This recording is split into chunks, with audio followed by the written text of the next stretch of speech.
Hello, everyone. Welcome on in and happy Thursday. I hope everyone has had an amazing day today.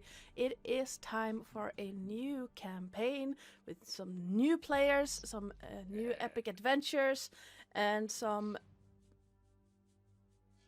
interesting character choices. We have everything from your run-of-the-mill, normal, put together adventurer to Whatever the Mike. rest of them are. And then Trinket encouraging Mike. So, whatever you are. Yes, Cycle. Yes. But on that note, quick thing. Music. Sirenscape. Map you're looking at right now is Wizard of the Coast. Overlay starting student screen made by me. Map we'll be using during the adventure is by Ghostfire Gaming. Go check them out. Layers of Atharis is where I took this from. But adapted it for Faerun and Sword Coast. So, let's introduce everyone. Let's start with Bluebird. Who are you in real life? Hello, I am Sir Terris, your friendly neighborhood ferret. Today I am playing Bluebird, who is kind of a bit of a reskinned Dragonborn, insofar as his father was some kind of dragon and his mother was an Aarakocra. So he favors Dragonborn, but has some birdy features to look at.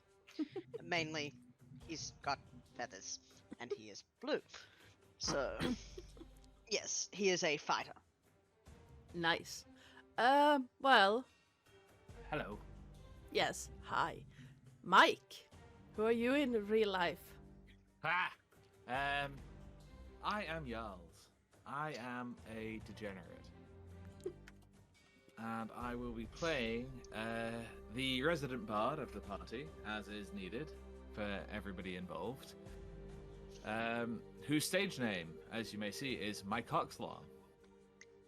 That is not his real name. However, that is to be revealed at a later date. Yes, if you were wondering what kind of bard he might be, that kind. You'll find out more after the break. Also, I was drinking. You're so welcome. You are so welcome. Also, It's very different when you say it out loud to when you read it, isn't it? Yeah, because it sounds like Mike Oxlong. No issue. But when I read it, Mike Oxlong.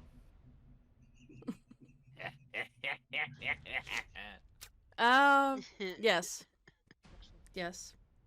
Also, just to put the fear of the divine into everyone here, Mike is the designated healer. Oh, good lord. I mean, yeah, guys, we got this. What's up?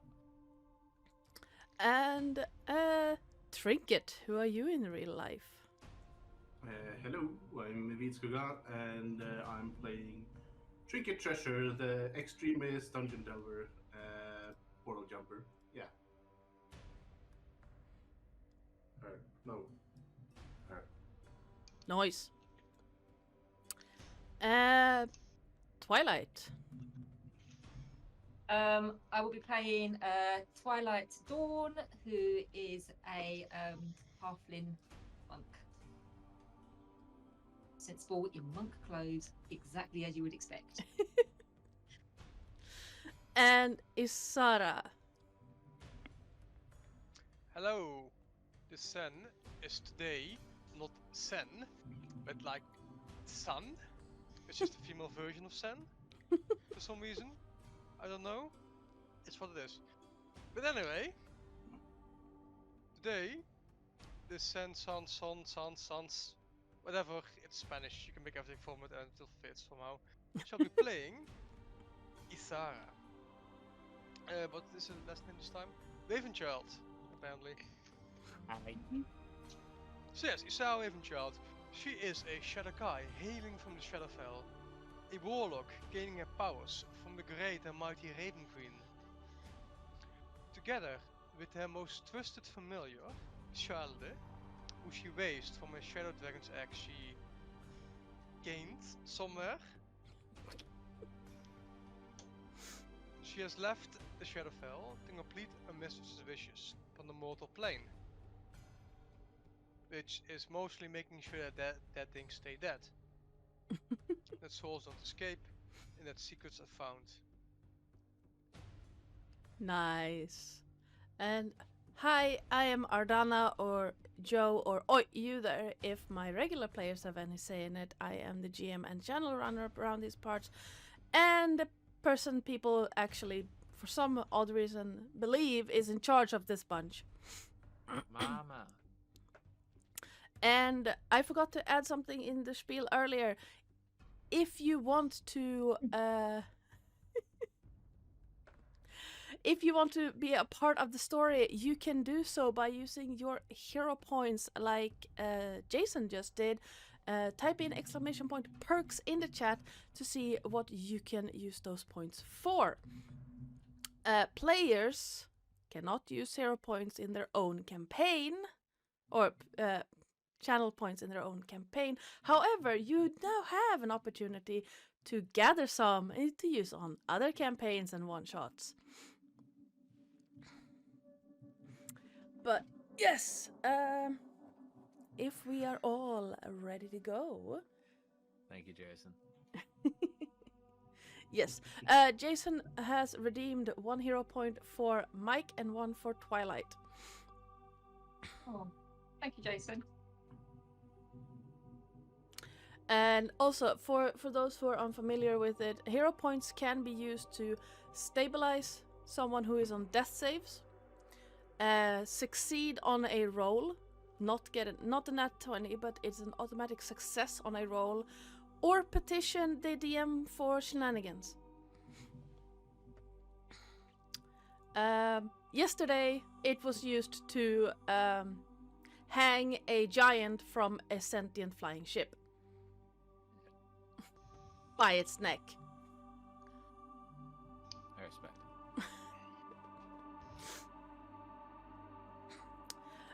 But yes, so let me, as I change the our scenery and the music, if we are as hello, there we go. If we are as comfortable as we are going to get, let's get started in this first episode of the Dungeon of the Mad Mage campaign. I will just set up some tunes for us that I picked out earlier. Hello.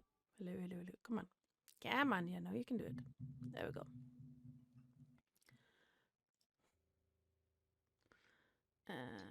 Yes, Jason. Yes. Exactly what you're thinking about, Jason. Yes, I agree. There's no way this party is not successful. We'll be fine. Here we go.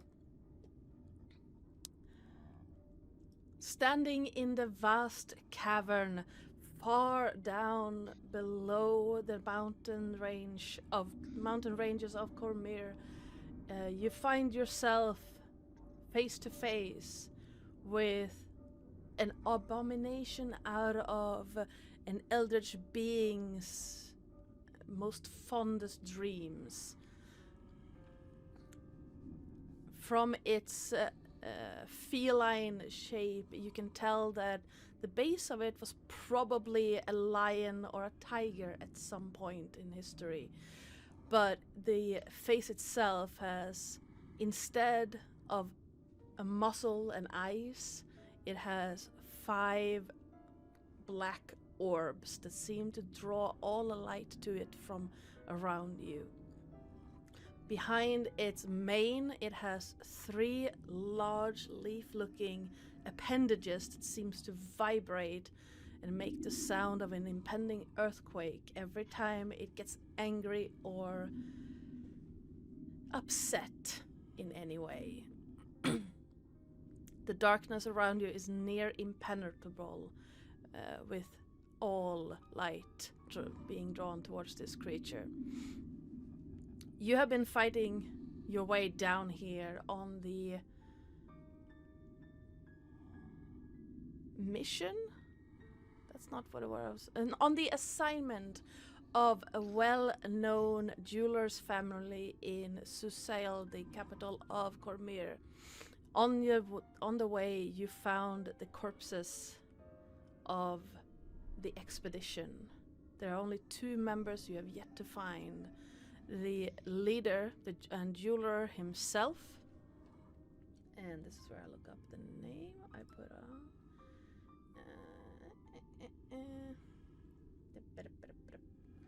People have been talking a lot. Markham Gardigan, the jeweler whose daughter sent you on this mission to find him, and his the guide, a local man named Leon, have not yet been spotted. However, you are also trailed by one of the sea drakes that survived your surprise visit into this cave system.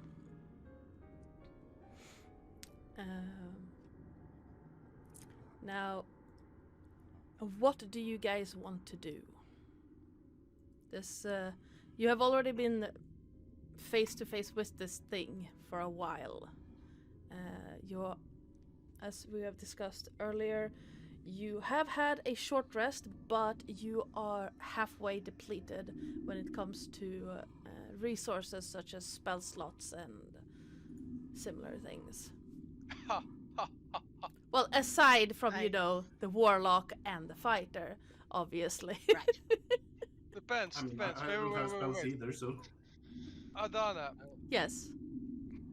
since half resource used up means I used half my Blessing of the Raven Queen and my Accursed Spectre.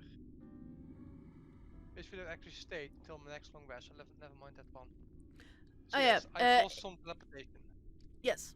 So if it's something that recharges on a long rest, you have half of it left. So if I have only one of it, I would still have it. Yep. Because Yeah, are we getting mine like less beneficial died. halfway? It's Cool. Oh, so I only have from 3 teleportations, I would have 1 spent. yes, exactly. Had more key Yes, points than I good thought adventure. then. Very hard. Do we round it up or down? Round up. So if, for example, like you said, if you have 3 teleportations, you have only used 1. Okay. You have 2 left. Yes. Fuck yeah! I'm looking for something. Would I have used my breath weapons then? So like one of my breath weapons? If you have 2, then yes, you've used 1. Okay. I've got 3, so... Okay. There you were. Hi, Dora. No. But my short rest things should be fine. Got it. All your short rest things are fine.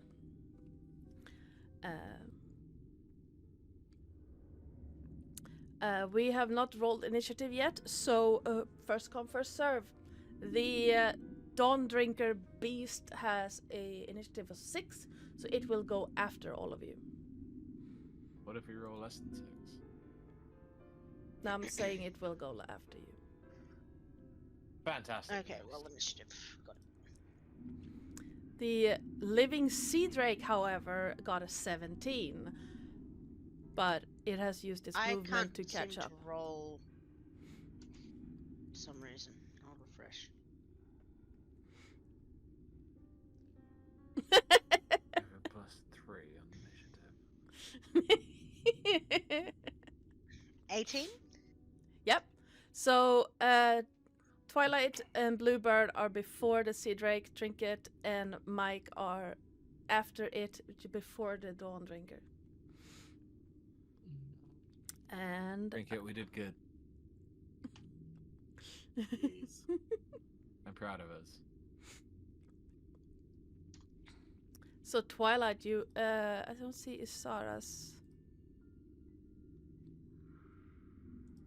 initiative roll. Oh, yeah, my bad. 15. So Twilight and Bluebird, you're up. Twilight's first, then Bluebird, then it's the Sea Drake who used its movement. It dashed up, so it can't move this round. Ow. And then it's Isara, Trinket, and Mike. So, I don't know if I can even see this, where it is on the map. Can I see this? You can just barely see it. It's on top of one of these stone formations. It is Right. it's very difficult for you to actually see it because there's no light being reflected. But you can. It's a darker outline against the darkness. Okay, and how high up is that rock formation that it's on? About 4 feet, 5 feet. Oh, okay. It's not very high. It's not very high up. So, Twilight is gonna say to everyone, "It sucks the light. I go for it." And he's gonna he's got 40 foot of movement. Mhm. So can he? So here we go. Learn how to play a monk. So can he? He's a Kenzai monk. I want you like to run up to it. Yep. And then just before he gets to it, place his quarterstaff into the floor and sort of like kick himself up. Yep. So as he's on the floor, so it's almost like he's going to kick himself up as an unarmed strike. Mhm. Yeah, absolutely. Right. Yeah, you do. Because that's gonna hit. That's going to go there. And then as he lands, he's going to pick his quarterstaff up and he's going. You said it's got like orbs. Yeah, there are 5 orbs where the face would be on a lion. So Okay, 5 he's got- black. The only reason you can see the difference is because they are shiny, while the rest of it is just a matte fur. And you said the light is like drawn into these Yeah. orbs. So he's going to take his quarterstaff and he's going to whack up, aiming for the face to see if he can get the Yep. orbs. Absolutely. Well, since we have some amazing people in chat, please, anyone in chat, please roll me a d5. Exclamation point, roll space, 1d5, or just d5. There's almost like that can do a long time. Yeah. So anyone, first come, first serve. Ivy. Boy. 1d4. So your quarterstaff smacks the lower right hand of the 5 orbs. You see on the. I'm not sure if you can see the. Yeah. Yeah. So the lower right is where your staff makes contact, and this creature roars in pain. Do I have that? Should have that, but yes. So rolls for damage. Let's see. And if that hits, can I use key point, I think, and make that a stunning strike? So the first hit, you did 7 damage. A 14, it's reeling back in pain. and unfortunately that misses. Oh, okay, fair enough then. But just you were really, really, really close to hitting with the second one. You see it. The only reason why you missed was because it was really back from the first hit. In that case, then, if it's missed, he will use what's his bonus action? He will use a key point to do a flurry of blows. Yep. And again, Yes. he's going to be using his quarterstaff to get himself up to that height, and he's going to with his legs. Nice. Again, at the face. Yes. So roll the... yes, I need to do that, don't I? Yep. Roll the attack. Well, I think there are 2 attacks. In flurry of blows. If I Oh, is it remember 2 right. attacks? Two differently ones? Yep. Yeah, 2 unarmed strikes. So, unfortunately, it catches you just in time and just dodges back. Bitch. Too dark. Let's see, that was what I was going for. I was going for this one. Come on. Good boy. That's the one I wanted.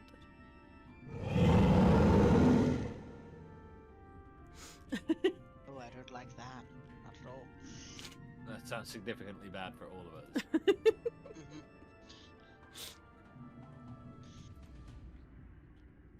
It seems like the roars of pain from this comes from somewhere like almost like it's from the ground itself. Ooh. Oh. Okay, and he will. So because he's. Oh no, he missed, so he can't do a parry agile. Okay, so I think that ends his turn. He's just going to move around a little bit to the side, so he's still going to stay with his 5 foot, but he's just going to come maybe to the side. Yeah.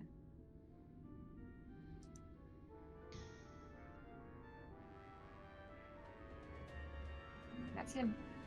Yep. And Bluebird. Where is this creature in relation to me? Can I tell that in the dark?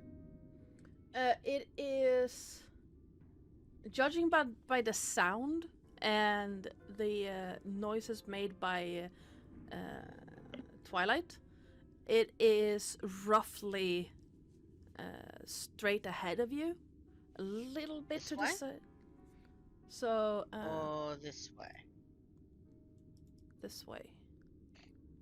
I see. You're not entirely sure, but judging by the sound, that's roughly the way it is. Right, so I will move in this general direction. You tell me when to stop. Mhm. Oh, I'm on top of it. Shit. Yes. So about there until I see see my companion. And his wings. How high up is this thing? It's about 5 feet off the ground, on top of a Right. rock formation. And I am how tall? Let me check. Crunch.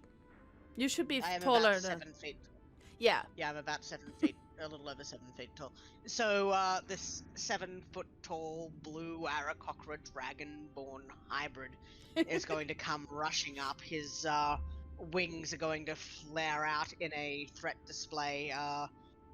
They're feathered on the top, but they've got the sort of draconic like skin membrane underneath, so it's a bit of a sight. Mm-hmm. And he is going to shriek at it in a very bird-like roar, his beak opening wide, Mm-hmm. as he gets directly up next to oh my god, what's your character's name? Twilight. There we go. Next to Twilight, getting to the point where they're basically shoulder to shoulder, as he unleashes his breath weapon. Nice. at the beast. That is. Where is my breath weapon? There it is. So it will need to make a dex save. Okay. What's the DC? 15. It succeeds. Okay, so this cone of blue thunder Mhm. magic comes shooting out of his beak as he screams, echoing the halls of this cave. And he still will take half of the 2d10 in damage. Nice. And I just rolled. I think you can say that right. I just Uh-huh. rolled I see two that. tens on 2d10. So he will be taking 10 thunder damage. Yep. And That is his action.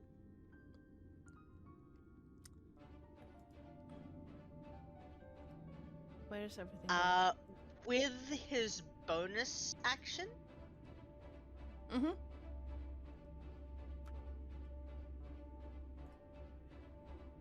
he would like to, with his wings out, you see them glow for a moment. The crystalline glint to his feathers glows for a minute as those feathers solidify momentarily into stone, sapphire, Mhm.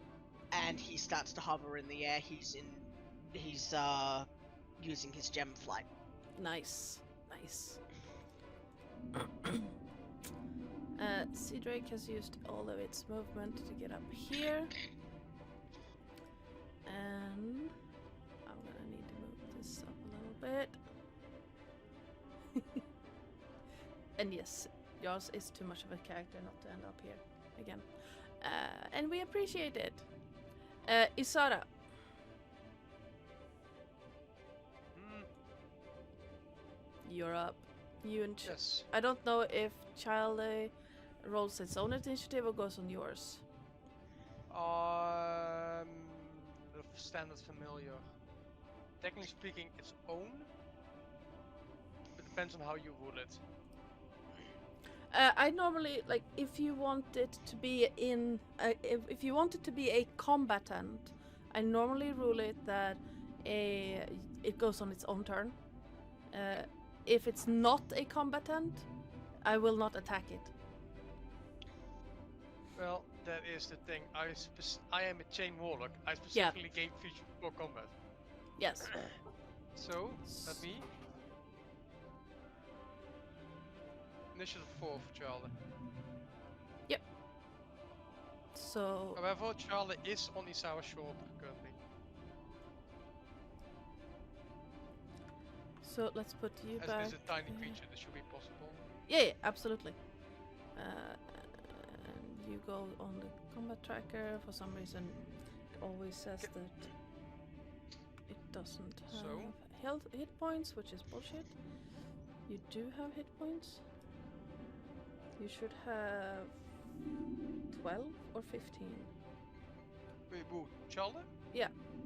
7. It's only 7 for a chain. Pseudo Dragon is 2d4 plus 2. Ah, it's the imp I'm thinking of. Yeah, like its health is never gonna change, so any good old fireball I think is gonna straight set Mhm. us. Anyway, it's gonna suck, but that's how it is. Yeah. Why I shouldn't keep him actually on my shoulder in big combat. I mean, it's better than most other familiars that have 1 hit point. Yeah, true. And This I is can give resistance to everything. Yeah.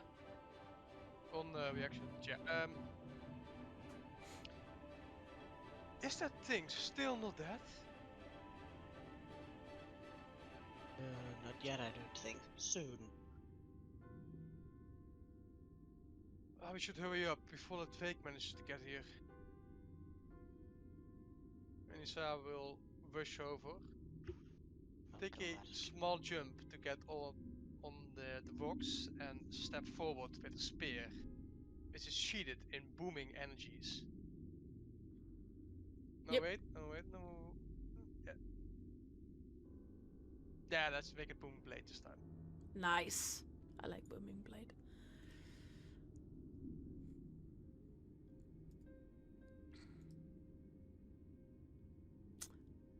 Why does it roll 2 dice for me?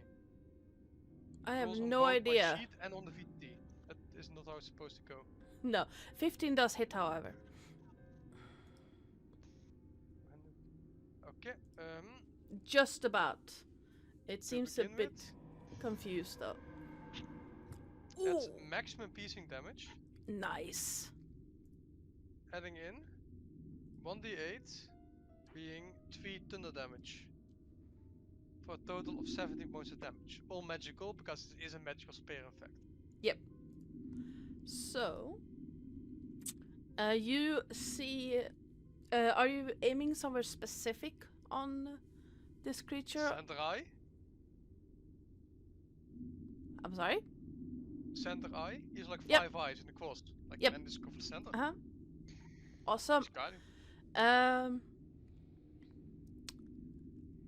I need all three of you to make me a dex save. Me? Yep, all three of you standing in front of the creature. That's 5. That work? See, Trinket, that's why we rolled. Oh no. Well, King Isara and Yeah? I'm flying if that helps. unfortunately not. As Oh. the spear pierces through this eye, it bursts, and you are absolutely flooded in burning light for a short moment. You don't take that much damage though, because it's light. It's not radiant damage, it's just light. Oh, that's gonna burn my skin horrible. Yeah, well, I can't roll for shit, so you take 1 light damage. Ow. Yeah. Is that irritating? Yes, And Twilight, you take none. But it's Okay. one of those, like, when if you walk into somewhere where it's really bright, suddenly Oh, so the cave isn't light. It's not lit No. the cave up by any chance. Okay. it's like a really bright camera flash. Yeah, I have this image of the damage for Bluebird actually being Yeah. he tried to use a wing to shield his eyes and got one of his now stony feathers stuck Yeah, in his eye. Just now. you're not blinded, but it was very close. And also because I can't roll for shit. Whatever. Keep those rolls up. We'll be happy. Yes, I know. Anything else you want to do on your turn? Yes. As a bonus action, Uh-huh. using my connection to my familiar, Mhm. I am commanding him to attack using the investment J Master feature. Mhm. As I've given him opening for him to stab another eye. With Nice. Steel. Because he has a sting on the steel. Yes. So that is this. It's a 14. A 14 unfortunately does not hit. It seems like, once again, reeling from the pain of having one of its 5 eyes destroyed, it lurches back just as the sting comes in. But just as with Twilight, it was very close. Okay. Well, it is shielded and booming energy, so hopefully it starts moving soon. But that is currently me turn. Ish. Trinket. Oh boy, you need to be careful. That looks like it hurts. Stop hurting my friends! And she's gonna run forward and try to It's stab irritating very soon. Go ahead. to the side. Let's see.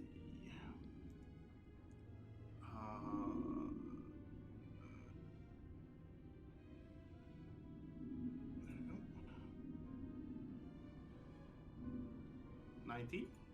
19 does hit.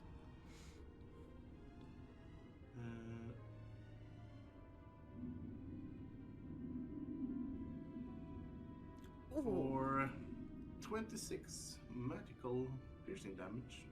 Oh, it's nasty. Oh yeah, I forgot she's a rogue.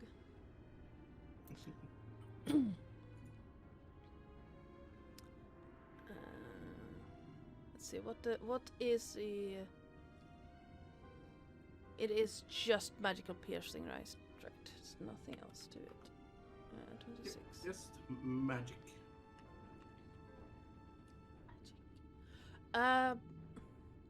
The lion-looking thing, the Dawn Drinker, once again roars in pain. Barely have fun. And tries to whip around. Where, like, are you aiming for the face or the side of it? I'm coming in from the side, but if no, in the side.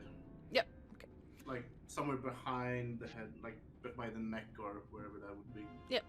As you stab the rapier into the side of this beast, you see that while the fur of it is completely dark, like almost like it's the kind of darkness that seems to suck in light. It doesn't reflect any at all. But when you stab into it, you see flecks of golden and silvery light almost drip out as if it's bleeding light. Ooh, pretty. I'll try to grab some of it. It clings to your hands, but the light from it, the brightness quickly dims, as if it wants to go back towards this creature. Oh, I'm gonna just smear it on my face, and and that's my turn. Okay. You Mike, see us do this, Yeah. like underneath the eyes. you now have 2 highlights, quite literally, just under your eyes. Nice. Mike, Yes. it's your turn. Oh shit. So I can actually see this thing now, right? Sort of. Sort of. Okay. Well, first things first. We'll move a You- little bit forward. During okay. your travel in this cave system, you've noticed that your dark vision doesn't work as it normally does. Oh, no, it was just because I could see it on BTT. So I Yeah. wasn't sure whether. No, if you click on your token Oh. and you select token vision, it will show you exactly what you can see.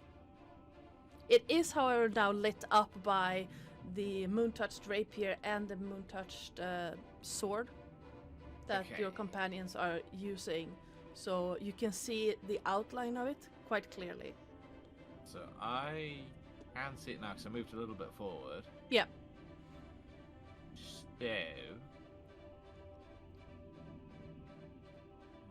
what we're going to do. So I'm still concerned about the sea drake. Is I am going to thunderclap those cheeks. And that's what's up, bro. Whose cheeks? The Drake or the rest of the party? The drake. Okay. You know roughly where it is, and you can run down to. It's yeah, you can easily reach it if you walk down to where you came from. You will be able to spot it as you are moving. Okay, so I go back from where I came, and Yeah. we will thunderclap the drake. Nice. Okay. So that is a Con 16. So. yes. What do you have in a con stat? That's a save. think it's half damage for that though. Check thunderclap. I think so. Nope. No, it's only dex saves that do that. In that case, I will use my. How much movement do I have left? Oh. Well, you have barely moved 5 feet, so. Okay, so I will move up to Eldritch Bitch, and I will use. I'll use Pointy End to slap it with my longsword. Oh, goodness.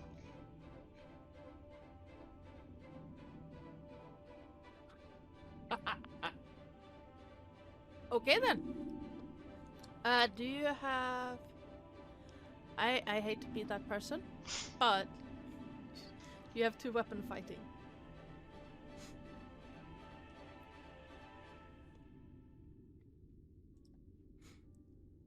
Or do you have anything in your college dropout thing that allows you to attack with a longsword on bonus action?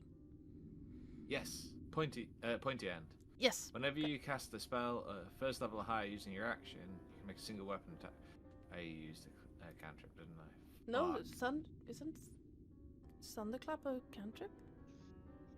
Yeah, so it doesn't count. Oh, goodness. Aw, yes. Thunderclap Mike is made a not fuck you guys. I was thinking about Thunderwave. Yeah. Yeah, me too. Ah. Well, Yeah, well, I'm already here now, so what we're going to do instead with the bonus action, because that can't actually happen, is who is closest to me? Isara, I will use my bardic inspiration on you. Also, did you use Thunderclap? yeah. Yeah. It is an 5-foot direction all around you AoE, so every creature around you would take Yeah, damage but from that was towards the Sea Drake rather than the Eldritch Horror. Oh, you just made a loud sound with it. Yeah. Yep. Basically, Okay, you did sorry, now nothing I apart from understand. make a nice boom to remind everybody that there's another thing back there. Oh, we're aware. That's why I was quickly killing this thing first. Is the Yeah, idea. But Just yeah, here to help bardic out, guys. Thank you. However, I'm going to give you a point of inspiration for the clapping of cheeks comment. Thank you kindly. I don't know why I encourage it, but I encourage everyone to do that. Guys, you heard it here first. Adana wants us to clap all the cheeks possible. No. I also encourage dad jokes, so again, don't know why. Let's Ouch. never fail to roll again. Do not bite. Sorry, my kitten just attacked me. I am Terris, also you a have never gobbat. once told me that before. What? Do not bite. Oh. Yeah, what's up? No, you can bite all you want. Just not me. Any volunteers as tribute? I I'll send passed, you my but I boyfriend. appreciate the There we offer. go. It'd be rude of me not to offer, you know? Yeah. We're a party Yeah. now. Well, Yes. you know what? Let's see. 1, 2, 3. Oh, it's not good when the DM starts counting things. Uh-oh. I might be unable to do math. We're in danger. We are 6. we are a Okay. little bit bunched. So. I mean, I'm still reeling from the fact I got told I was the healer.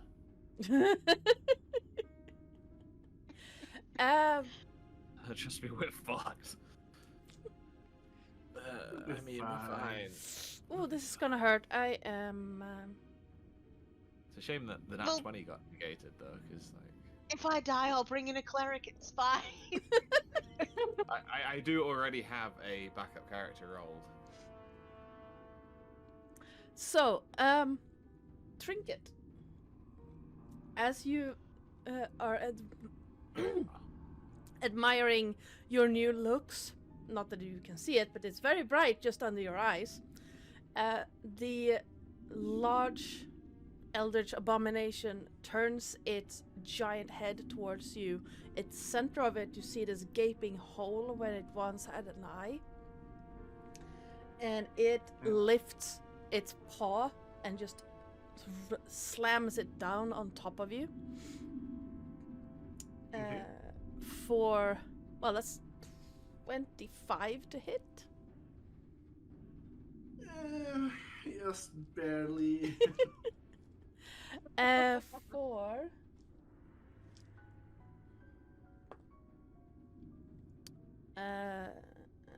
10 bludgeoning damage. And as you are 128 poison damage. no, that was yesterday. 9 cold damage. Oh my goodness. As the paw comes down and slaps you, you feel this intense cold just slip through your whole being. 10 and 9, you said? Yes. And I also need you to make a Constitution save, DC 13. Oh, con saves. Our favorite. 10. As that Oh, chill no. grips you, the cave goes completely dark. As you are blinded until the start of this thing's next turn. I'm blind! I'm blind! I don't see! Does anyone else see? Is it just me? Hello? I'm blind! What? What? I'm blind! It Don't then shout. it then whips its head around, and there's 4 orbs with a gaping hole in the center, locks on to Mike. And Wait, what the fuck? That's me. 25 to hit. Ow. Would you believe me if I said no? Not a chance. Okay, it hits. For 7 bludgeoning damage Yeah, okay. and 6 cold damage. And I also need you to make me a con save. Wait, so 7 bludgeoning and 6 cold. Yep. 13. Okay, I can do that. As it first knocks Trinket and then just whips its head around and then slams it down on top of Mike. Nice! You, for a moment, that cold goes into your eyes, but you manage to shake it off and you are not blinded. I'm about to slap this thing in the dick so hard. And now, did we say that Childy goes Yes. on Isara's turn, or is it its No, turn now? it's unfamiliar. It's Nice. turn, so Okay. Yep. that's why I rolled. Yep. So yes. Yeah. Met beheft of Isara's mental command, Mhm. Shalde will take the disengage action. Okay. Flying off, trying to find the seed wake. Yep. He has a 60-foot I am going the right direction, correct? Yes, you are. Oh, there it is. I should have been able to see that more far sooner. You're all still under the effect of the limited dark vision. Yes, but Charles has his own dark vision. Yeah, And blind all of yes, the blind sight is not affected, but all dark vision here is reduced by a lot. No, like his blind side is his dark vision now. Yep. Same distance. So I should have been able to see him at this point, Mhm. and not when I appeared here. Yeah. So Yeah. Well, there's no way of setting blind sight as far as I can tell, unfortunately. No. But yeah. But doesn't matter. I would still have been able to see him at the same time. Yeah. How big is it? It's just a medium-sized creature. Let me check. It is, yeah, it's a medium-sized creature. Okay, and Charlotte will fly above it, out of reach. How high is the cave? The cave itself is roughly, I'd say 40 feet. You can't see the top of it. Yes, I cannot go past 10 feet because then I can see, so I'll be 10 Yep. feet above it. Yep. He's just gonna stay there and share what he sees with Isara. Mhm. And there will be Charles' turn. You would have also have realized that this reduction of dark vision affects all creatures, including the drakes. So they also have a very limited dark vision, Nice. and they don't have blind sight.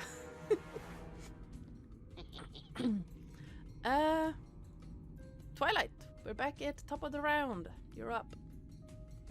So when one of his eyes smashed, that Yeah. didn't have any impact at all on like the level of the dark vision or the darkness that we're okay. No. Oh, okay. In that case then. The creature seems more confused and easily distracted, but it had no impact on the light levels around you. Okay. So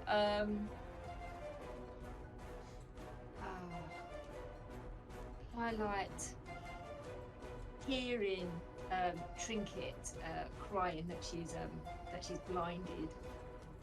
That will gear him up, and he's gonna get his quarterstaff, and he's going to just like at the end of it and just whack it for one strike. Yep. Oh, nice. So that was a two-handed.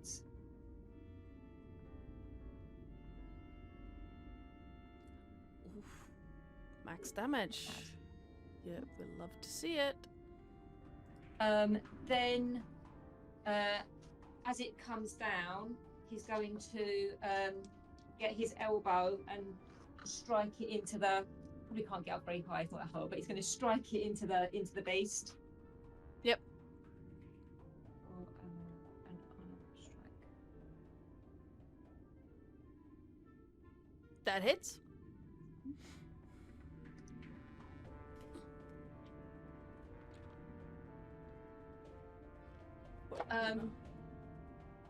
For 7. Yep. It gives off another like chilling roar of pain. And I'm going to need to. Yep. Where exactly were you aiming? I don't know what part of his anatomy a little half his elbow will get into, but it will go. He was going to go in front of it, so wherever that was. Yep. Let me see. So it would either be the chin or one of its lower eyes. He's going to go for the chin. Yep. You hear a crunching sound, and the first roar of pain is cut short, as you are sure you shattered its jaw, or where its jaw would be if it had a face. Nice. And it might be a bit late, and that's fine if this is the case. But when that when the quarterstaff hit, could that have been a stunning? Could I have made that a stunning strike for a key point and a con save? You can make Doesn't either of them a stunning strike. Oh, can I? Yeah. I'd say Oh, the it says second here one. Right. It says here when you attack melee weapon attack. I think for monks, unarmed strikes count as melee weapon attacks. Yeah, they do. Yep. They do. You can do stunning strike on any attacks. Yeah. Oh, Any attack Read with a my monk dice. weapon, I think. I like mine's even more now. Then yeah, sure. Can I make that a stunning strike for a Sure. con save of 15? Con. Well, that's a fail. It's Okay, it's so currently stunned. it's now stunned. And you can tell it's on its last legs as well. It seems to be swaying back and forth. The 4 orbs that are still there seem to... It's almost like they've become dimmer. So then, yeah. So then, as his bonus action, he'll make one more unarmed strike, and with his jaw now broken, he's going to jump up and he's actually going to aim into the mouth. Yeah. Try and get the top of the roof of the mouth. Yeah, sure. Unfortunately, that doesn't hit. You realize the reason why it doesn't hit is it doesn't really have a mouth. Where you would think the top, like the roof of the mouth of a lion would be, with now the shattered, there's just a cavity all the way up behind the. So where you there's nothing to hit. Exactly where you expected the roof of the mouth to be, there's nothing. Okay, he'll just drop back down. Yeah. And he will just again stay in range, but just move a little bit around the side there. And he's got, this happened last time as well, but he's got agile defense, so his AC's gone up by 2 points because he made one of his attacks was unarmed. Yep. Strike. And that's him. Nice. Bluebird. Bluebird is going to, having seen that this creature is now pretty much on its last legs, he's going to fly up and try and get behind it. Yep. And then he is going to, where's my thing? Take his Moon-Touched longsword and try and so he's flown up, not out of melee, but he's flown up and he's going to dive down with the point of his sword aimed at the base of the creature's skull, where the skull meets the spinal column, and try to drive that Moon-Touched longsword directly into the base of its skull. Nice. My rolls are, so that is an 18 to hit. Yeah, that is. For, now he's got, It's an advantage as well, I think, if he's stunned. Yeah, it's stunned. It can't move. Yep. Oh, No, so wait. advantage, Yeah, you have advantage. I'll crit fish then. So 18 to hit. He's got the +2 from sword and boarding because he's that kind of fighter. So I'm just going to roll it as a 2d10, as a 1d10 rather than a 1d8 because that's what it is essentially.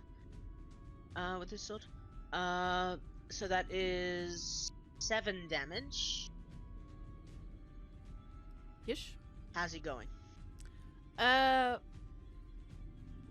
You hear almost like as if the cavern itself is whimpering. It's still standing, but is swaying more at this moment. So he gets 2 attacks per action. He's going to pull the blade free, Yep. and then try and bring it across the creature's throat. Okay.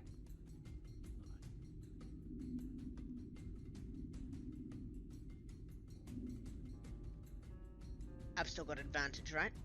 Yep, it's still stunned.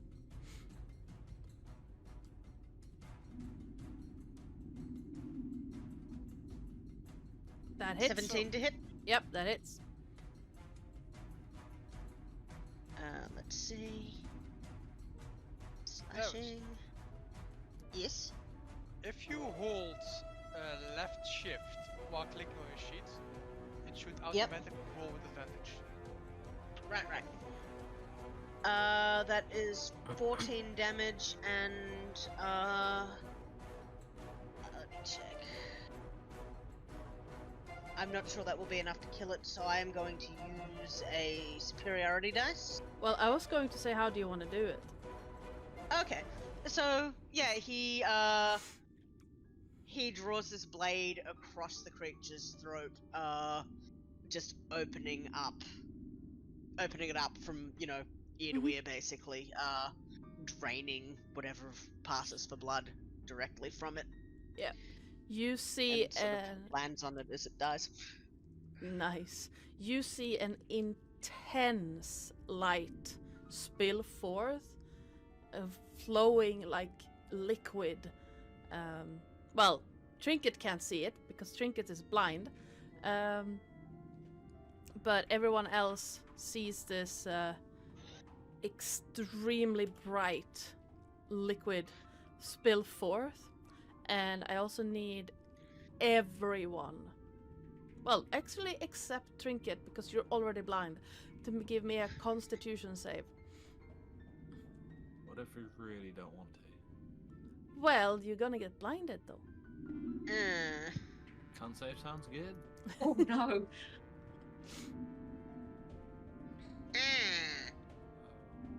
Got 3 for 10. Isara is the only one who saves. Because I have my eyes closed. Do I roll? No, you're already blind. You can't see this light. As it falls over, its body seems to dissolve into a cascade of pure sunlight. And Hey, I was perching on that. yeah. And everyone except Isara, and by extension, well, Childa was not close enough to get hit by it, but everyone except Isara around this creature is blinded. Proud of us, guys. Almost to the point of pain. Still proud of us. So long to get my eyes used to the dark. Now you're gone. Isara, you see where the creature used to lay. You see what looks like a pouch that glows in the dark. And it seems like from this pouch, all the light that this creature had absorbed just returns all at once, which is what blinded everyone. It is. Ow. And now it's just an empty pouch. It's still glowing, and it looks kind of weird. But instead of just this intense light, it looks like someone decided to stuff a light orb inside a canvas bag.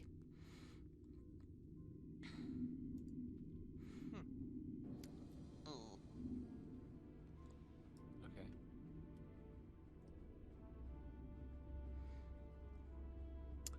Interesting, yes. So anything else you want to do on your turn, Bluebird? Bluebird can't see right now, so short of flailing and damaging himself or someone else. Yep. I think he's just going to stay where he is for now and try and see if his sight will return. Now, does he doesn't normally have dark vision, does he? No. I'm gonna give Chalda back his dark vision. He has a moon touch sword. He doesn't need dark vision. Oh, I need to adjust that. So the moon touch sword gives you 15 feet instead of 5. There you go. Hi. Sea Drake is about as dumb as a snail on the water. So it's even dumber than that. Never mind. It is going to try and jump after Childe. And it's going to miss. Use your familiar like a laser pointer. It's Tell us going, where it is. and it's going to try and swipe at it with its tail, and it's also going to miss. So it's basically just doing loops under Childe, trying to get to it. 10 times. Uh, Isara, it's your turn.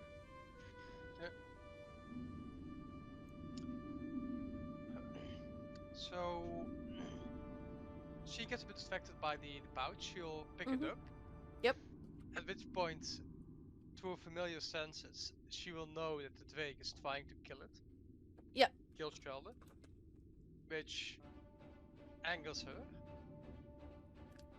I'm not sure if the pouch will give visible light, but she'll just straightly rush towards the towards the sea drake. The pouch seems to light up the area as you move. Not by a lot, but it gives you roughly 5 feet of bright light all around you. Good.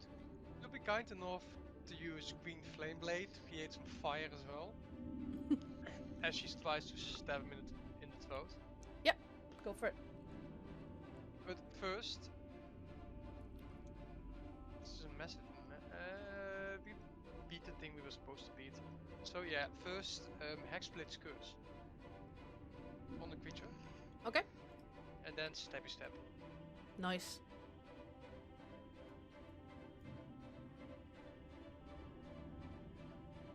That's a 14.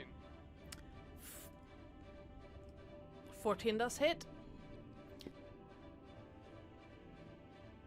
Stabby stab. That's a lot of damage. Yes, yes. Then Yes. 1d8 of fire damage, being 1. Mm-hmm. Because the other part is for enemies within 5 feet, which doesn't happen. Yes. And Yep. also a +3 because of Hexblade's Curse, which Mhm. should have automatically added, but it did not. But that's another 3 damage. That's another 3 damage, yeah? For a total of 17.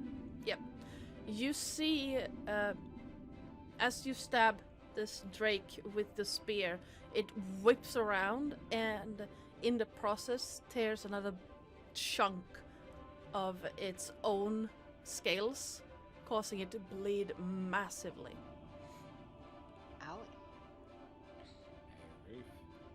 Woo! Gave you the sheer guts to try and hurt my darling Sheldon. Then she starts twisting the spear in there. That's her turn. Nice. Trinket. I assume I'm still blind at the moment, right? Yeah, you were blind until the start of the Dawn Drinker's next turn, but the Dawn Drinker is dead, so to the end of your turn, basically. Okay, so basically what she's doing is she's rolling on the ground and she's screaming, I'm blind, I cannot see. And she's gonna try and pull something out of her mysterious bag to get rid of the blindness. Okay, go for it.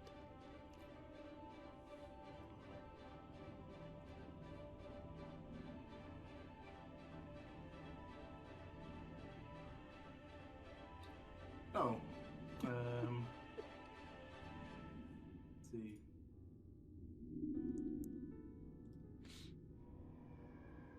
It's a 5.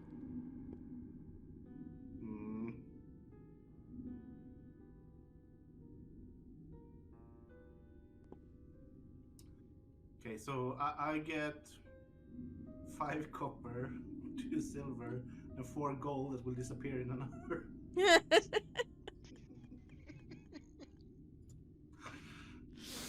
Aw. This Oh, is well. not what I was looking for. I can't look even. I can't do it. And that's my turn. At least you didn't try to eat the coins. Mike, it's your turn. You're currently blinded by this incredibly bright light. So Mike, for his many virtues, lacks intelligence. You'll be shocked to know. And so therefore, without realizing that said eldritch horror is already dead, we are going to swing at it with a long sword. Sounds good. I wish I could think of a more intelligent approach, but unfortunately. I mean, you would have. Yes? I am perched on the location where that eldritch horror was. Oh no. Excellent. Everything is going So- according to plan. DM's discretion, but I am happy to take one for the team if you think that it wouldn't be appropriate for him to be therefore swinging at me. Yes. You Uh, would be attempting to Good. swing at where the blindness came from. So where the surge of light was to originate is where he's swinging. Yes, Yeah. I was directly there because I landed he was on his the back creature and after just. slitting its throat. So for a microsecond, Mike, you got the perfect backlit shot of Bluebird because he was standing on top of where it originated. Okay.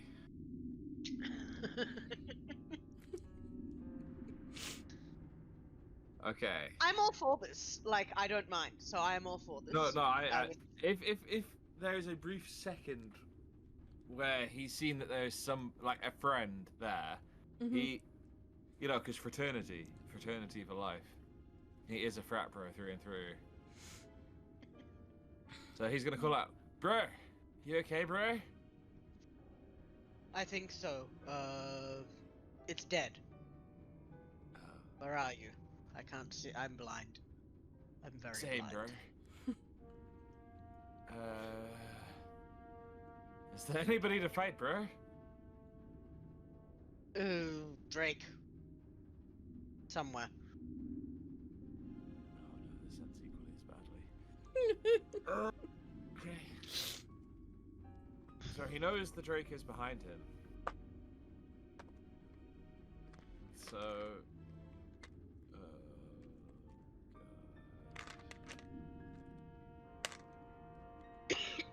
Sorry. Well, I have a D4 here if you want me to decide if that 1 in 4 chance you pick the right direction. Yes, please. Mm-hmm. He's not intelligent.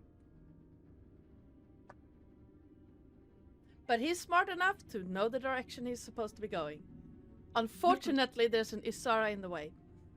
Oh no. Who is glowing a bit, you said, because he holds the pouch. Yeah, but Mike is blind. That's complicated things.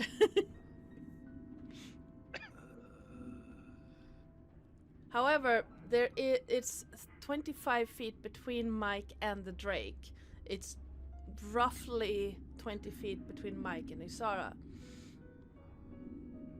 Okay, so the Drake is closer. No. Other way. 25 feet to the Drake. 20 feet to Isara. Okay, so on the ground. This is a terrible idea, but it could be quite funny. Are there any like loose rocks on the ground? Yes. A lot. Fantastic.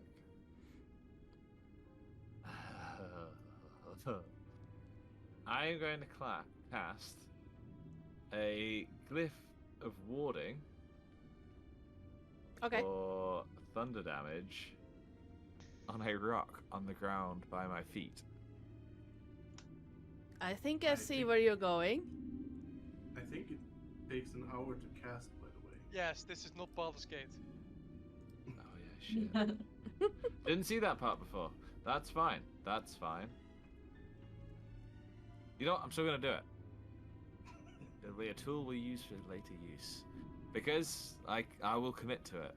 That Mike Fair. thought it was a good idea at the time in a combat situation. Yeah, you can absolutely do that. That is Mike's turn. You do know that you cannot move a glyph of hoarding? If it's on in, because I've seen it done in Candlekeep Mysteries. If you cast it on, I think it's on a movable object, because I know there's a glyph of warding on. No, if the surface object is moved more than 10 feet from where you cast the spell, glyph is broken. Ah, yes. So within 10 feet, you can move it as you please if you place it on a book or something. Mhm. Outside the 10 feet, Yeah. it's broken and the spell triggers. Yeah. What You have about to remember, the bag of though- holding. There's a reason why Then Mike is a Bard College dropout. He's I mean, not. A bag of holding could intelligent. work. Nope, same thing. And we just boom. I mean, technically it would just move 5 feet into another plane. Yes, then you move and then it's farther away. Yeah, it's gonna So explode in the bag. technically, the item is not moving because it's still in the same place in the It's plane. still in the same plane. Yes, but it's farther than 10 feet away from the place where the spell is cast. Because it's now in a different plane. I don't know. It will Yeah. be when I take it out, though. Yeah, it would instantly explode the second you open the bag. Which will Yes. take the bag with, most likely. Yep. So it will be useless. So if you want an instant teleport to the astral plane, have fun, but I don't recommend it. I mean, Trinket would be game for it any day. Okay. No, yeah. Kidding I'm aside, I'm kind of with Trinket on this. I'm not gonna lie. yeah. But Kidding aside, you still have a threat to deal with. yeah. Okay. Okay. But I know roughly where this thing is, right? Yeah, roughly. Okay, we're gonna move over towards it blindly, towards where Mhm. sounds of scuffling are still happening. Yep. And as a bonus action, I will use frightening performance. Nice. So it needs to save on a wisdom saving throw, DC 16, or it's gonna be frightened. That might fail. It fails, but just. Okay. I rolled a what's my- 15. What is my bardic? No wait, inspiration? you said It's, 6. Did you say 16? 16. I rolled a 15. What is my bardic inspiration? Oh, it's a D6, right? I think D8. it's a D8 at D8. the moment. Perfect. So I'll roll a D8.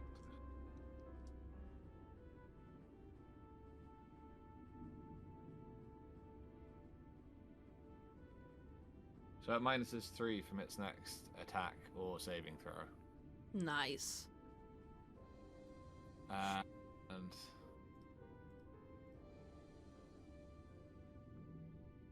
yeah, screw it. Oh, we move back. What are the chances of me swinging in the right direction with a longsword if I move up to it, to where I think it is? Roll me a D100. Oh god.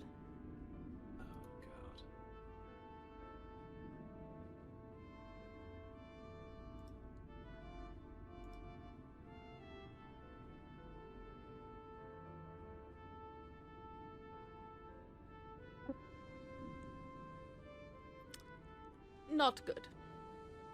You won't hit Isara, but you're very likely to hit any number of rocks and rock formations and the ground. We take it. Roll with a disadvantage.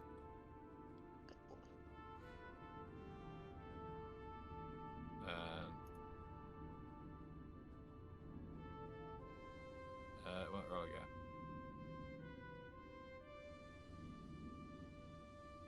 That's weird. I see a... Yeah, the second roll is not showing up. What the hell? Come on. Okay, never mind. Above VTT is a little bit weird, as is D&D Beyond, but it's the best I've seen so far. Crunch. A little bit manually. Oh god! I'm so sorry, but you still hit. I'm so happy.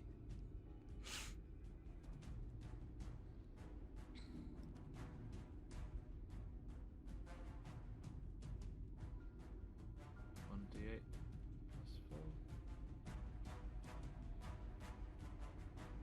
What? Okay. I don't know what's happening with my character sheet above BTT right now. Well, it's thinking that you rolled two-handed because it's a long sword. You do more damage when you roll, but more. When you roll two-handed. Yeah. Thank you. I Yes. apologize, folks. I apologize. But sometimes the character sheet is a bit weird. That is still a 10. How do you want to do it?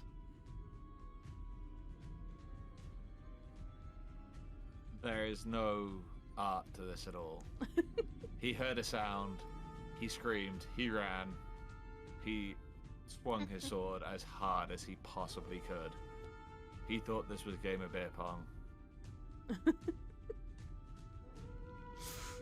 There was no art, there was no skill. And Isara, at your feet, well, because you can see this, is a bisected sea drake. Could you not stand so close to me every time?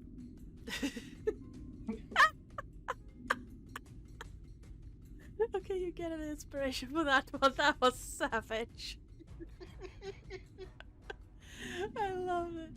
And with the threats neutralized, one by exploding in a cascade of brilliant light, the other one being bisected by a college dropout, we are out of combat. I can see again. The coins worked. Michael just looked down like, oh shit, it worked. Now where is the combat music? I need to find it and shush it. There it I is. rolled 2 d20s that got negated. Yeah. I'm sorry about the Sadness. first one.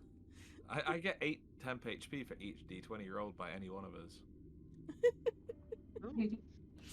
In Um, Adana, yes.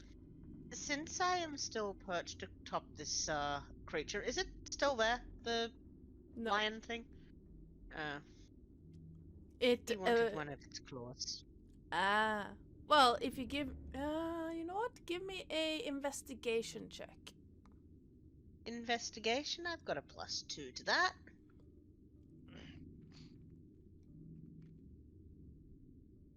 $13? Unfortunately not. You needed to beat an 18. Sadness. Yes. Oh well.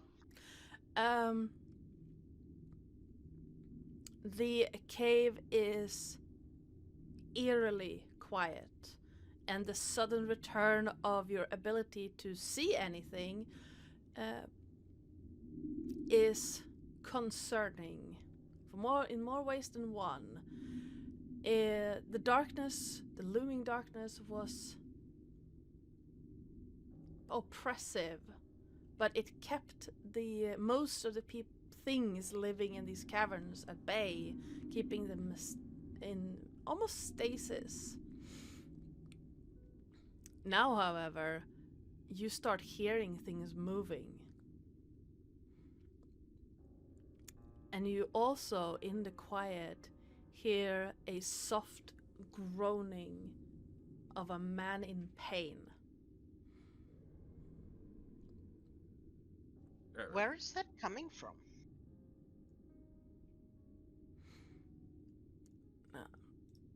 Are you asking the others or are you asking me? Both, actually. It's hard to tell. It's very difficult to tell with the echoing of the caverns. Just, it sounds like there's somebody in trouble. We should help them. I will Yeah. try to see if I can locate the sound's location.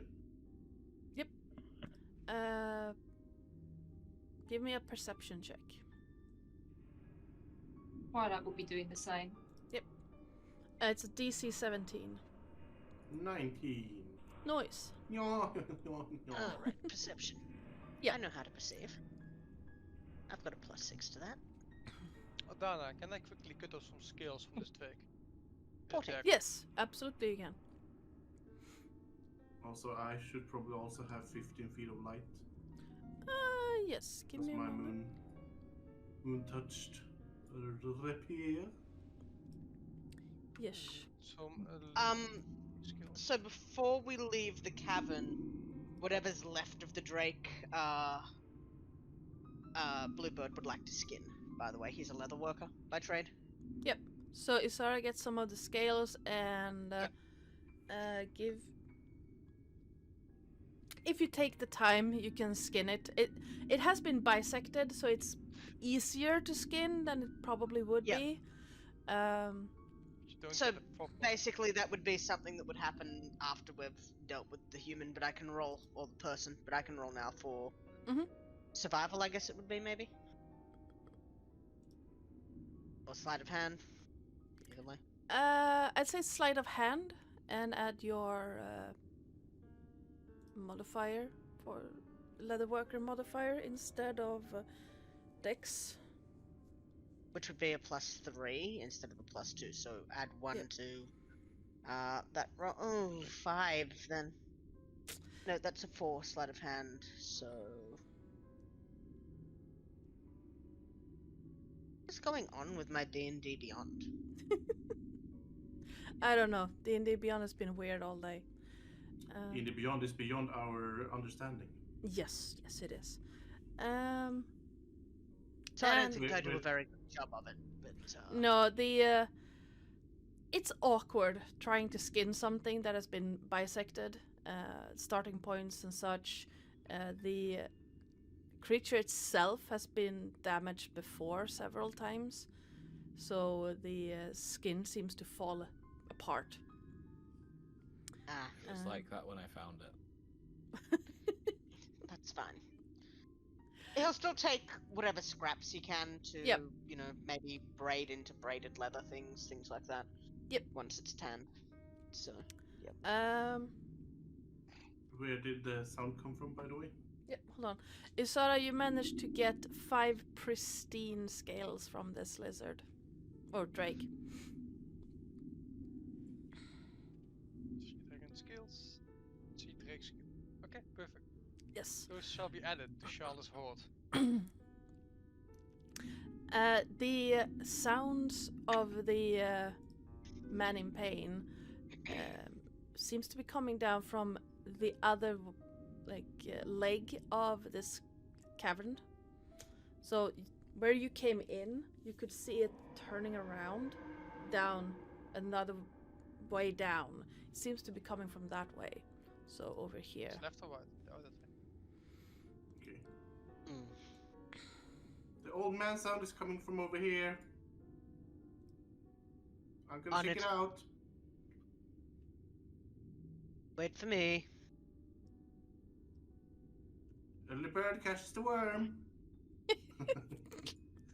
That's racist. She's just How is walking it in. racist? You're a dragon.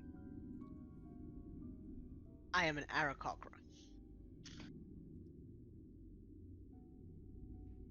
Oh, I So I'm forgot basically you were just- falling on your head. Running fairly fast. Let's see. We have Hello, groaning man. this guy. Where are you? And Twilight, are you coming as well? Yeah, in the when there was that darkness, Twilight was saying a silent Mhm. prayer and doing a quiet kata in the darkness, and now it's gone light again. And he's heard Trinket go off. He's yes, yes. Come, let's save them. That's what we were here for. And he will follow in the same direction.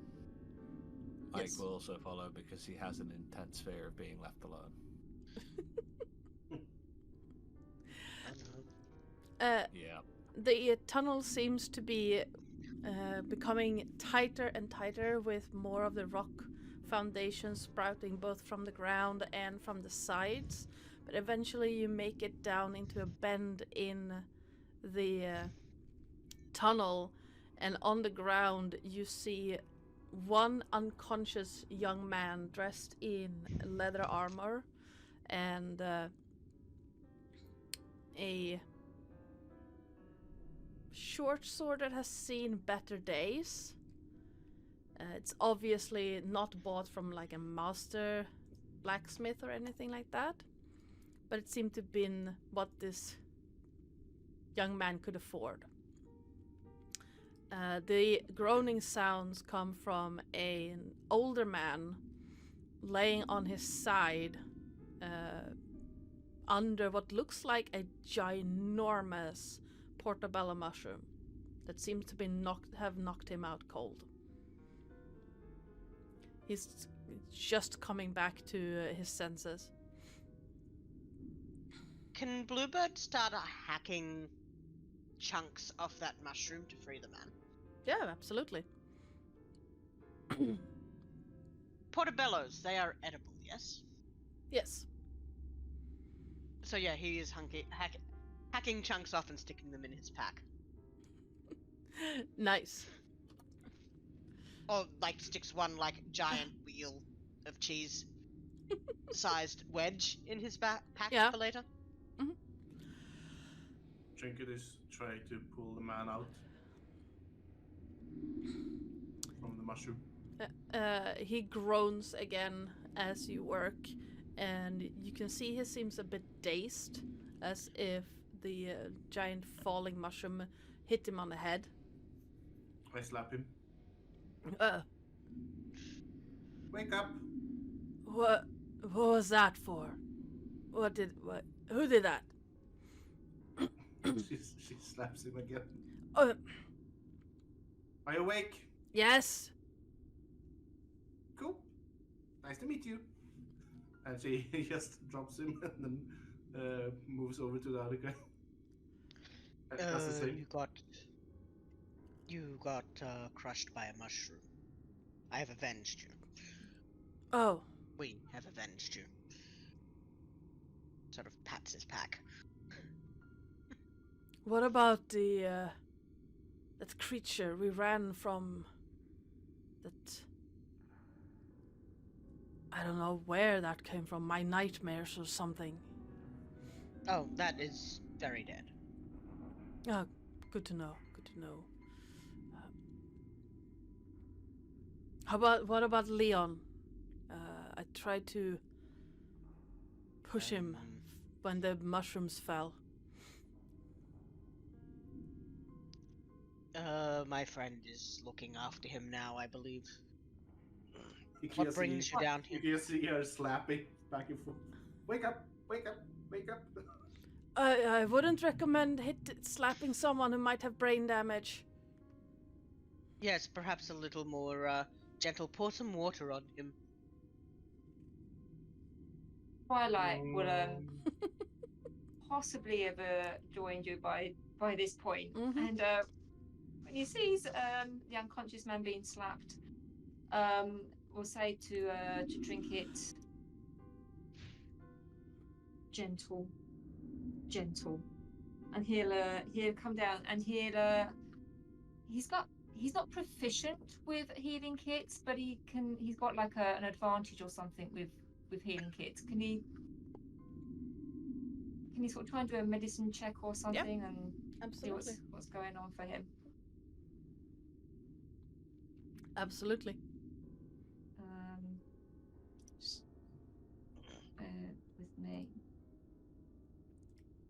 So there's that, and Oh. I think he gets to add a. Oh, it doesn't need to add anything. There you go. Yeah, that. Yeah. Quick, just quick look tells you that this young man was probably shoved pretty hard into the cavern or the cavern wall of this tunnel, and knocked, like he knocked the back of his head into the cavern wall. He hasn't been unconscious for that long, however. So what Twilight would do? He'll kneel down by him, and he'll put his hand on him, and you'll see that there's like it's almost like a birthmark over his lip, and he's just going to focus, and that birthmark, that red birthmark, is going to glow orange, like a bright golden colour, and there's going to be a bead of sweat come down his face as his face heats up, and then that goldness is going to go, it's going to fade back to the red, and then that goldness is going to come onto his hand, and there's going to be a heat on his hand, and he's just going to do his one metal that he can do, the cure wounds on him. Yep. The young man's eyes blink open. He still seems a bit dazed, and you just hear "Ow!" as he cradles the back of his head. And Twilight would just say, "Steady. We are here. You are safe." Yeah, you better wake up or I'll slap you again. What? Ah. Why did you slap me? Because Wake she up. has no manners. That's why. It's not poor manners. If someone's is. asleep, you wake them up. Unless it's late in the night. I'm not gonna argue with you. We are adventurers here to see what happened to your lot, and to get you back. Perhaps if you were in any state that is close to alive, which it looks like you are. I think So- they're alive. Oh. To your feet, and let's go before any of the other drakes arrive. Right. The drakes, yes. And yes, you killed the Yes, so up your feet. Up. the young man gets to his feet and before the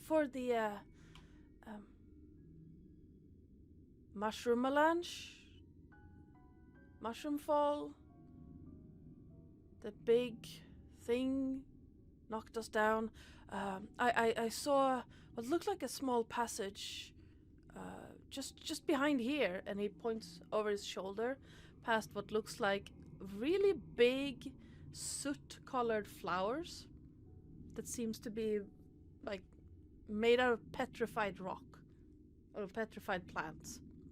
And as he points, you see what he points at, which is about 10 feet up. There is a space where you can crawl to pass across. Shall we going to scout ahead? Just look Yep. too. Let me see. Did I actually addition? Its Yep. light, its vision still does not work properly. Give me a moment. Come on. That's weird. I've added 60 feet of dark vision, so dark vision's type, devil sight. Yeah, but for some reason it's not. Yep.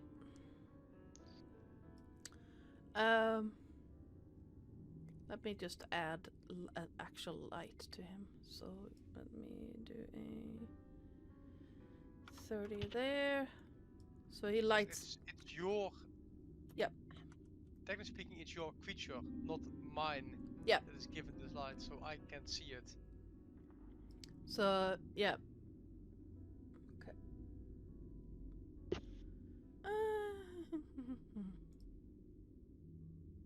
Need to find some way to assign it to me. Yeah, I will.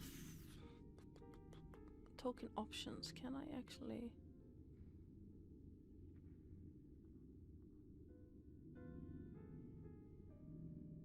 Oops.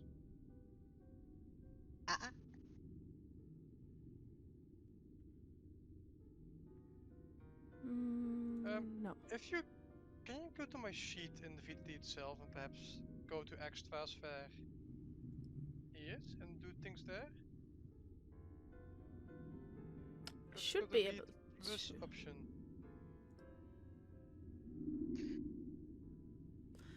Yes. So. If I do this, maybe. Oh wait, where the hell did? Huh? Oh. Oh, never mind. I found how to make my own. Nice. Okay. And I think you can change the what it No, looks this- like too. Oh, this looks like a normal pseudo dragon because it Yep. Give uses me. standard token. Let me just actually do that, because there is a way Vision, to Dark Vision 16. pseudo. So if it's a regular pseudo dragon, but we're going to add. Nope, that's not it. Actually, there is a way to add the. I'm gonna do that between sessions, so I can add the URL for the image to give you an option for what it will look like. Yep.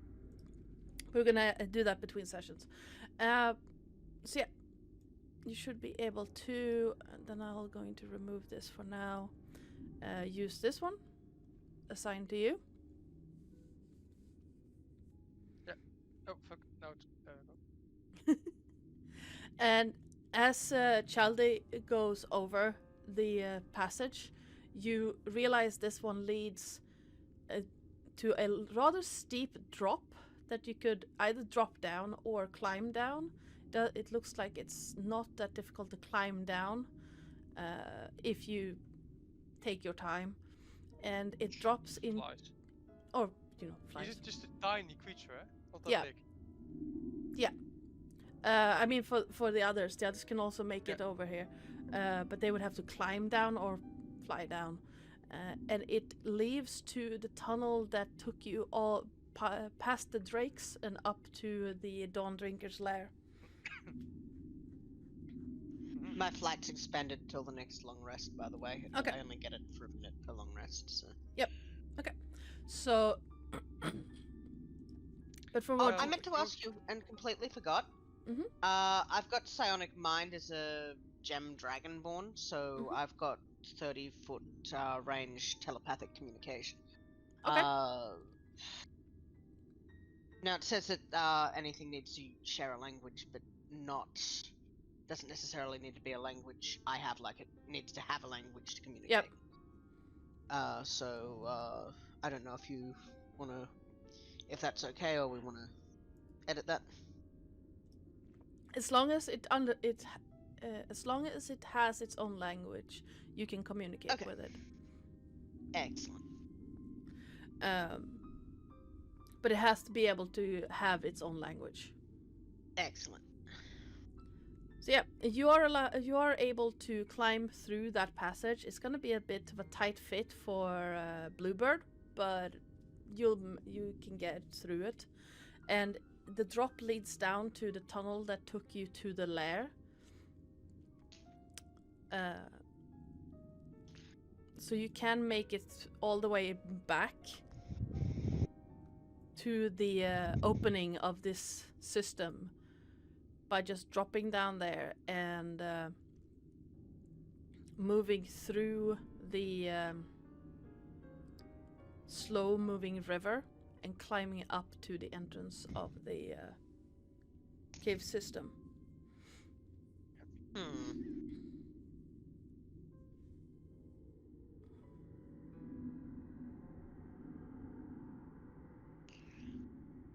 Now, keep in mind that all the light as it were, has returned to this cave system. Beasts you have not taken out on the way will be active. Well, there's only one thing to do, and that is to press forward, right? Indeed. We can go back to our set bay and leave this fucking cave. I wouldn't mind a short rest, to be honest. We But only just if you had want. one. You can never have too many short rests. Just like Well- meals. You can't have too many meals. Or you can't Speaking have of too many meals, I trinkets. did just collect some of that mushroom, and there's plenty more around. I could cook us up some nice mushroom steaks to. Would it not be better to get out of here quickly, whilst all other creatures are still stumbling about?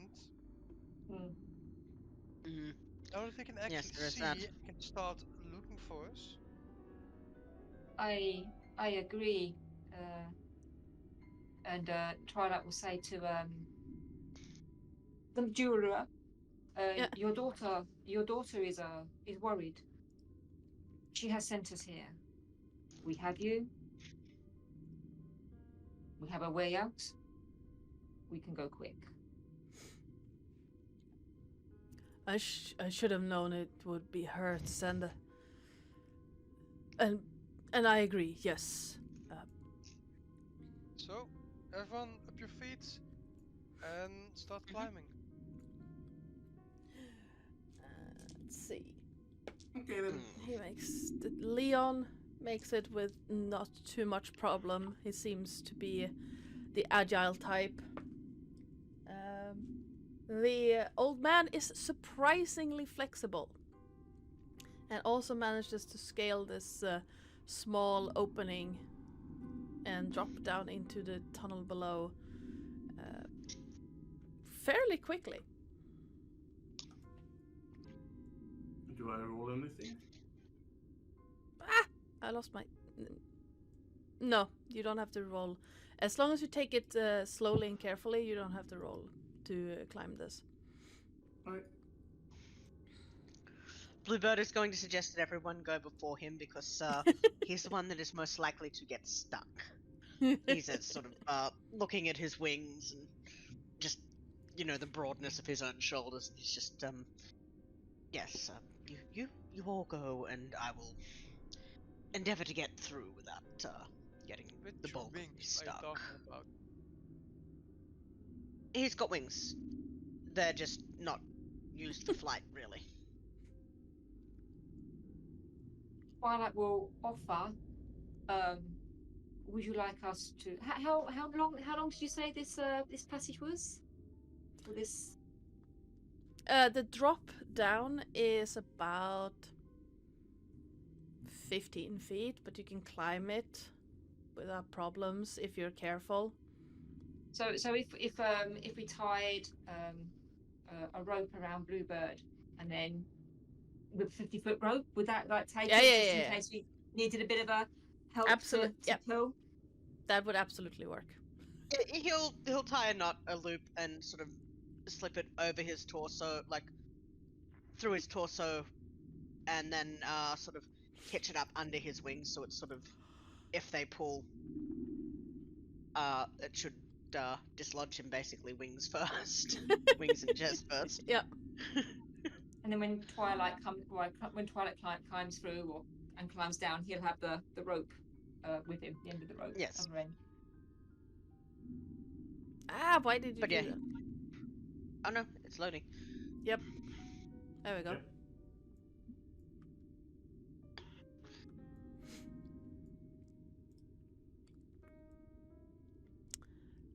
You can now in the Drake distance. tastes like. Sorry. You can now in the distance see what looks like sunlight dancing on the cresting waves of the underground river. Ooh. It's a distance away to the west of you, but it is visible.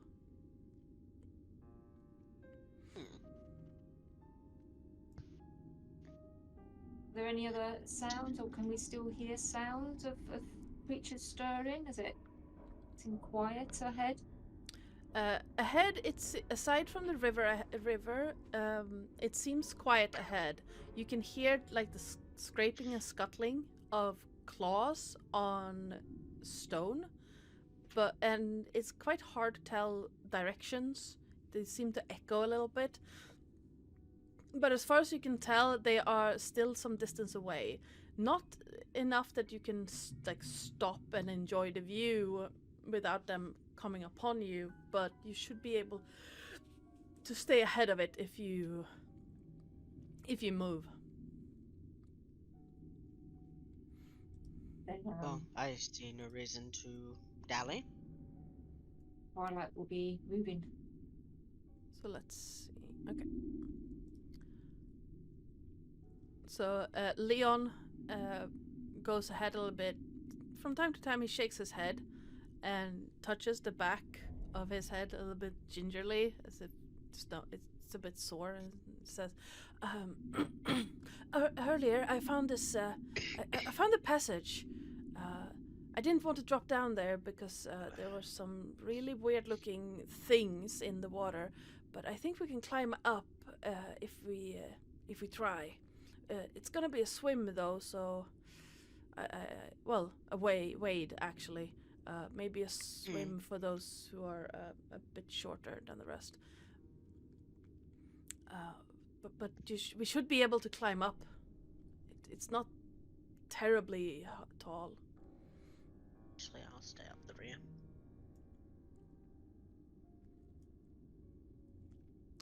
Alright, let's do it then. So yeah, okay. Follow me then, and he walks over to where you see the river, lazily moving across, and with a just full body shiver, steps into the frigid cold water. And moves over here. Sometimes I truly hate being an adventurer. How far Oh, what's across that? is it to the rocks?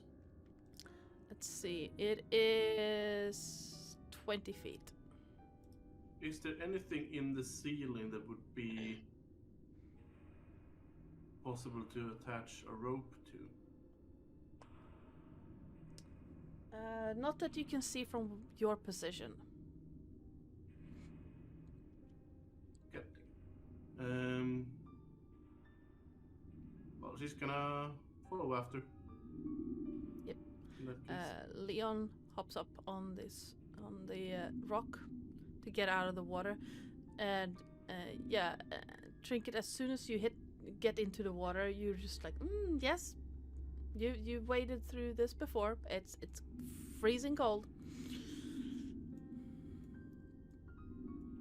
It's fresh water, This but is cold and refreshing. That's for sure. Makes me feel tingly. In what way exactly? Well, if you didn't want to get wet, you should have climbed on me. Wait. What?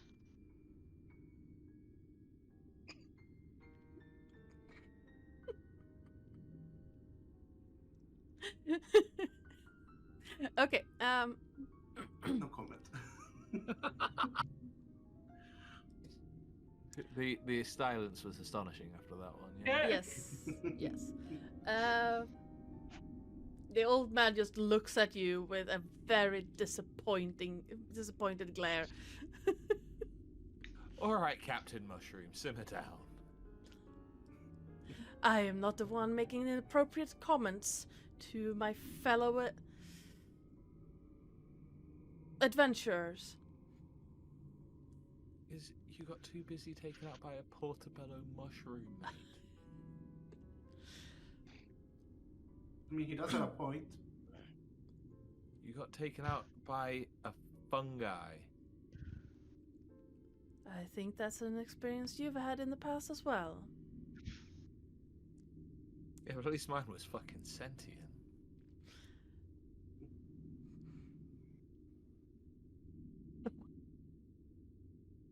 I unfortunately have no rebuttal for that one. We might need to be friends with this guy later, so. Michael just chuckled to himself and just slowly distanced himself away in the party. Twilight, Yes. if you would rather not be in the water, you can hop up on my shoulders. That is very kind. But my upbringing, we are used to hardship and toning the body. My body can withstand the cold of the water. Very well. He's wading across. It's painfully cold, but not cold enough that you think you would freeze to death if you move in it. But you can clearly tell it's an underground, like an under mountain spring that feeds this river. How fresh is this water? Like, is it considerably fresher than the water we'd likely have in our water skins right now? Yes. So, as he's sort of wandering across, I think that Bluebird will refill his water skin. Yep. Just empty out the old add new.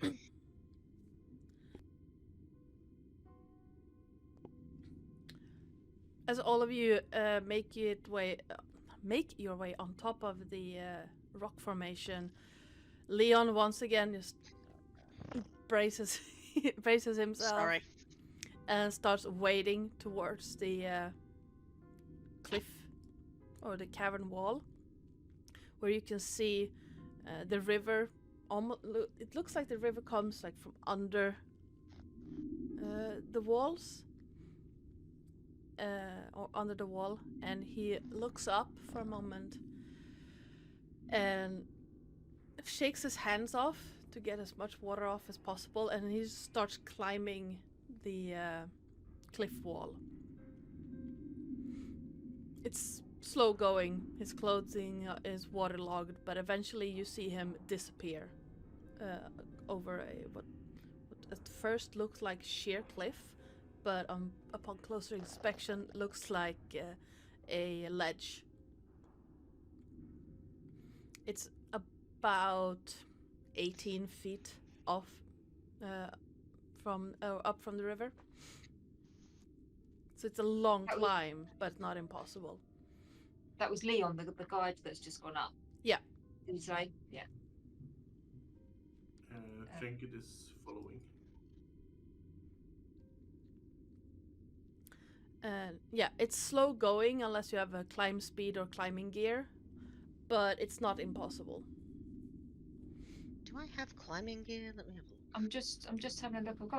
I've got pitons. Yeah, I've got hammer, pitons, and rope. I Yep. very easily set up a climb if anyone's having trouble. Wait, how high up did you say it was? About 18 feet, which is about 6 meters. So it's a tall climb, but not impossible. Yeah, I'm just gonna teleport to the top of it using Blessing of the Raven. Charles will follow after me shortly. Yep. Absolutely. I will stand over the edge, looking down at everyone else. Eyebrows face with their closed eyes. Mhm. Charles on his shoulder, looking at you all. Leon, as you teleported out, let out a as you just appeared next to him. Twilight will look up and ask and say, "Do you have rope?"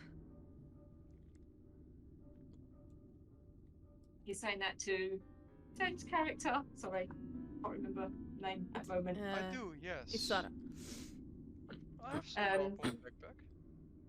If you want to throw one end of it down, and then as Twilight climbs up, he'll be putting the pitons in, so that when the older man can climb up, he's got the pitons and the rope to help him.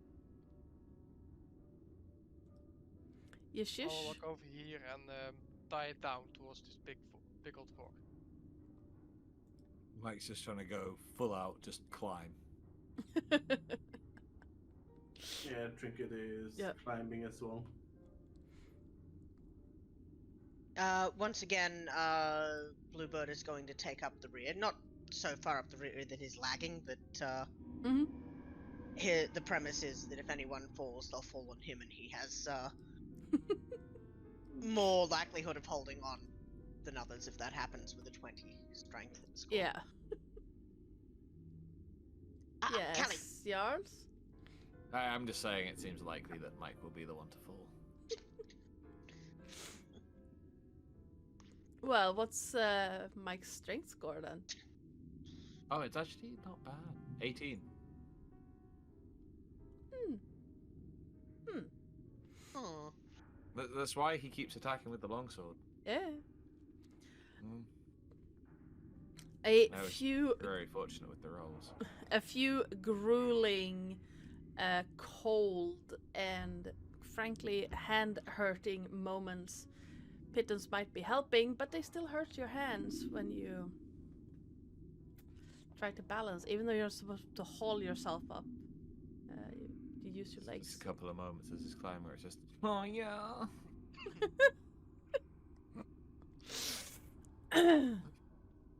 You eventually make it back up to where this cavern system leads out into the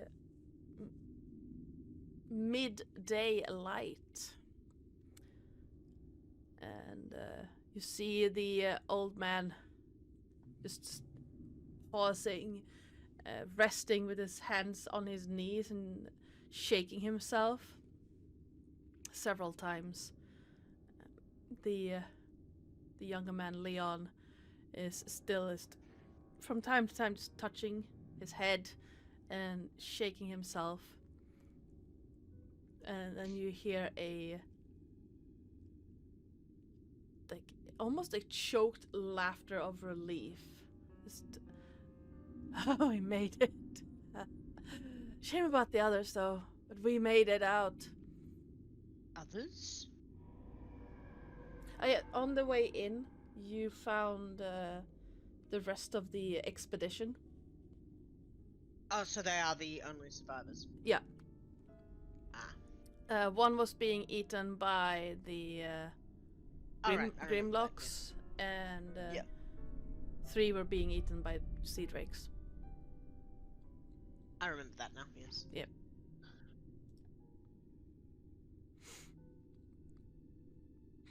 I'm sorry for your losses.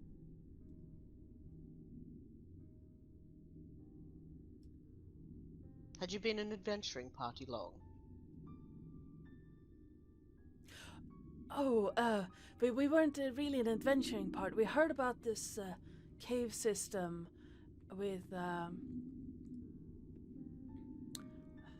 supposedly studded with jewels and no one had gone into. And so we went to check it out, bring a prospector and Leon here, and, well, what jeweler worth his salt wouldn't want to actually have a direct cut to the source of his income? Sapphire's going to very casually start covering the Bluebird. sort of gemmy patch. Bluebird, sorry. I got that wrong. Is going to start sort of casually covering the sapphire patches of sort of crystal formations on his skin Mm-hmm. with his feathers, and there's not much he can do about his crystalline horns. Yeah. But he's just going to sort of casually try and hide the fact that he's got gemmy protrusions at this point.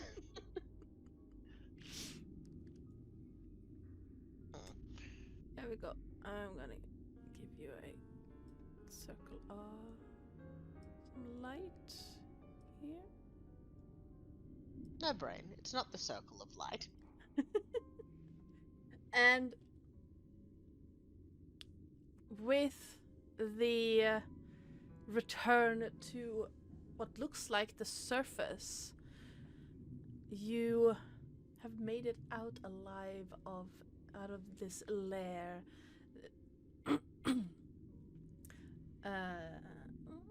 Marken Guardian is extremely grateful that you both saved his life and also cleared out whatever was living in here, aside from a few sea drakes and other things that might be moving around still. And invites you all to come and see him in his office. Obviously, you are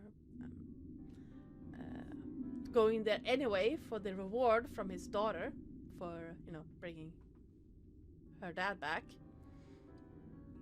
But that will have to be another time, as this is where we are going to be leaving this session.